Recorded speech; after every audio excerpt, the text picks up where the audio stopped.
नमस्कार दोस्तों, डॉक्टर अंकित पाटीदार। और आज हम बात करते हैं विटामिन बी 12 की डेफिशिएंसी।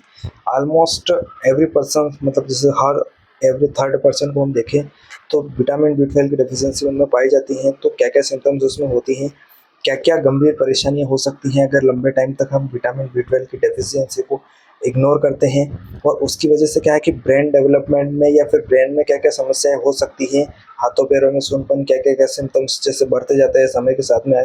तो इसको इग्नोर करते हैं तो समय के साथ में ये चीज़ें बढ़ती जाती है। और कुछ प्रोग्रेसिव वे में जैसे न्यूरोलॉजिकल डिसऑर्डर्स होते हैं तो उनमें बदल दी जाती है, तो कंडीशंस काफ़ी क्रिटिकल हो जाती हैं इसमें।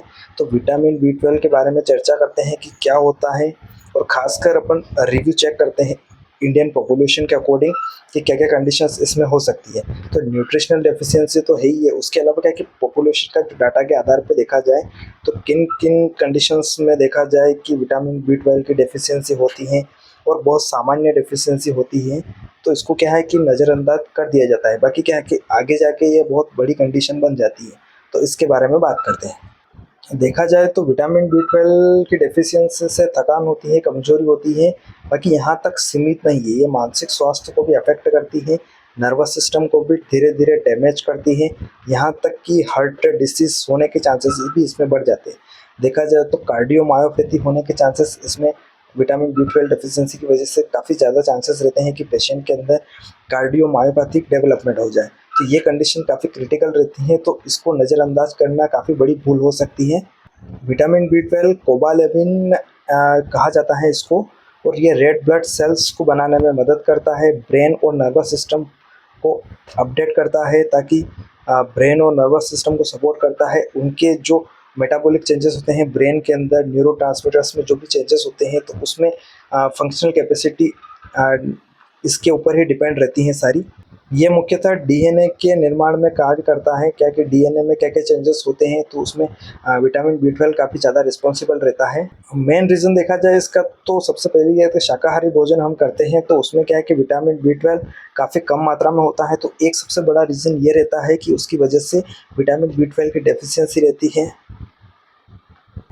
खराब अवशोषण, जैसे पूरी तरह से विटामिन बी 12 पेट के अंदर एब्जॉर्ब नहीं हो पाता है स्मॉल इंटेस्टाइन के अंदर, तो उसमें भी एक रीज़न होता है कि उसकी वजह से भी विटामिन बी 12 की डेफिशिएंसी रहती है।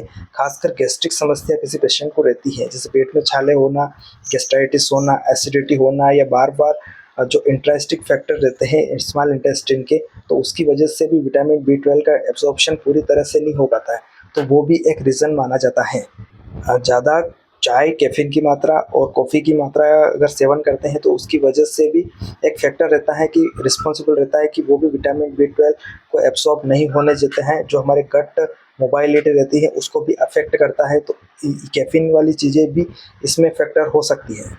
एक पेट का इन्फेक्शन होता है एच पाइलोरी, उसमें क्या है कि पेट के अंदर छाले हो जाते हैं, एब्डोमेन में जो अल्सर्स रहते हैं, उसकी वजह से भी विटामिन बी 12 का एब्जॉर्प्शन होने में काफ़ी टाइम लगता है, या फिर बहुत सारे मामलों में नहीं हो पाता है। कुछ दवाएं जैसे डायबिटीज़ के पेशेंट्स में मेटफॉर्मिन दी जाती है, तो मेटफॉर्मिन की वजह से विटामिन बी 12 का एब्जॉर्प्शन रुक जाता है। तो डायबिटीज़ के पेशेंट में हम अक्सर देते हैं कि डायबिटिक न्यूरोपैथी डेवलपमेंट हो जाती है समय के साथ, अगर ज़्यादा टाइम तक पेशेंट मेटफॉर्मिन लेता है तो मेटफॉर्मिन रिस्पॉन्सिबल रहता है। जैसे डायबिटीज़ पेशेंट में आपने देखा होगा कि पेशेंट्स में देखा जाता है कि घुटने से नीचे जो पैर रहते हैं वहाँ पे दर्द रहता है, नसों के अंदर दर्द रहता है, नर्वस सिस्टम कमज़ोर हो जाता है। थोड़ा सा भी वर्क करते हैं या फिर कहीं चलते हैं तो थकान महसूस होती है, सिर भारी भारी रहता है। तो ये सिम्टम्स डायबिटीज़ के पेशेंट में देखा जाते हैं। तो ये लॉन्ग टर्म मेटफॉर्मिन के लेने से साइड इफेक्ट के तौर पे दिखाई देते हैं, जिसकी वजह से क्या है कि विटामिन बी 12 एब्जॉर्ब नहीं हो पाता है। एक एंटासिड का सेवन, अगर अपन पेंटोप्राजोल हो गया या फिर एंटासिड का सेवन लंबे टाइम से करते हैं तो उसकी वजह से भी बी 12 का एब्सॉर्प्शन नहीं हो पाता है, क्योंकि गैस की टेबलेट रहती है तो वो क्या है कि गैस्ट्रिक मोबाइलिटी को वो भी अफेक्ट करती है, तो उसकी वजह से भी ये पॉसिबल नहीं हो पाता। अब हम रिसर्च केस स्टडी की बात करें तो हाल ही में एक स्टडी हुई है भारत के अंदर ही, 5,000 से अधिक लोगों को इसमें शामिल किया गया है, और पाया गया है कि लगभग 47% जो वयस्क है, एडल्ट मैन है, उनके अंदर विटामिन बी 12 की डेफिशिएंसी देखी गई है। और ग्रामीण क्षेत्रों की बात करें तो ये अनुपात 60% से भी ज़्यादा है। महिलाओं और बुजुर्गों में भी कमी प्रतिशत अधिक पाई गई है। ज़्यादातर मामलों में लोगों को पता नहीं है कि उनके शरीर में ये डेफिशिएंसी है। कई लोगों में देखा जाता है कि ये कमी कम लक्षणों के साथ में उभर के आती है, बाकी धीरे-धीरे समय के साथ में जो लक्षण रहते हैं, सिम्पटम्स रहते हैं विटामिन बी12 डेफिशिएंसी के, वो समय के साथ बढ़ते जाते हैं। जैसे कमज़ोरी होना, चक्कर आना, हाथ-पैरों में सूनपन आना, झंझनाहट महसूस होना, याददाश्त की कमी होना या फिर भूलने की समस्या होना, चिड़चिड़ापन होना, यहाँ तक कि मानसिक भ्रम होने की समस्या भी इसमें बढ़ जाती है, कन्फ्यूज़न होना, डिमेंशिया होना, भूलने की समस्या होना। तो ये सिम्पटम्स लॉन्ग टर्म में पेशेंट को देखने को मिलते हैं। तो सबसे पहली बात इसमें कि इसमें ब्लड टेस्ट के द्वारा चेक किया जा सकता है कि बी12 की मात्रा आपके शरीर में कितनी है। कई बार डॉक्टर्स होम्योसिस्टिन या फिर मेथिल मेलोविक एसिड की जांच करवाते हैं, उसके बेसिस पे डायग्नोस पूरी तरह से स्पष्ट नहीं हो पाता है।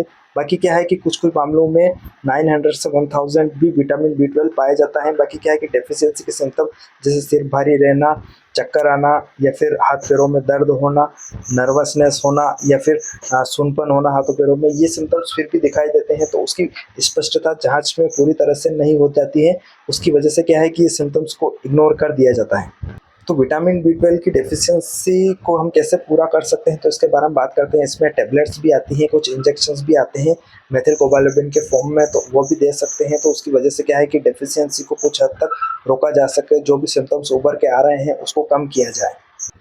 नियमित रूप से आप डॉक्टर्स को दिखा सकते हैं, न्यूरोलॉजिस्ट या फिर न्यूरोसाइकियाट्रिस्ट को नियमित रूप से आप जांच करवाते हैं, कंसल्टेशन करवाते हैं। तो उसमें क्या है कि सिम्पटम्स को अर्ली स्टेज में चेक करके उसका ट्रीटमेंट किया जाता है, तो पेशेंट को ज़्यादा परेशानियों का सामना नहीं करना पड़ता है।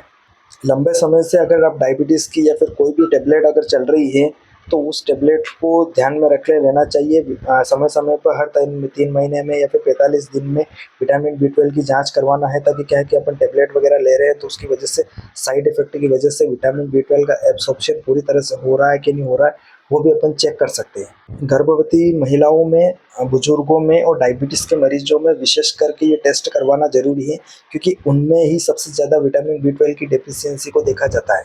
विटामिन बी12 साइलेंट महामारी है, तो इसको क्या है कि एक ऐसा गंभीरता से लेना ज़रूरी है। इसमें क्या है कि इग्नोर अपन करते हैं तो समय के साथ बहुत ज़्यादा परेशानी होती है।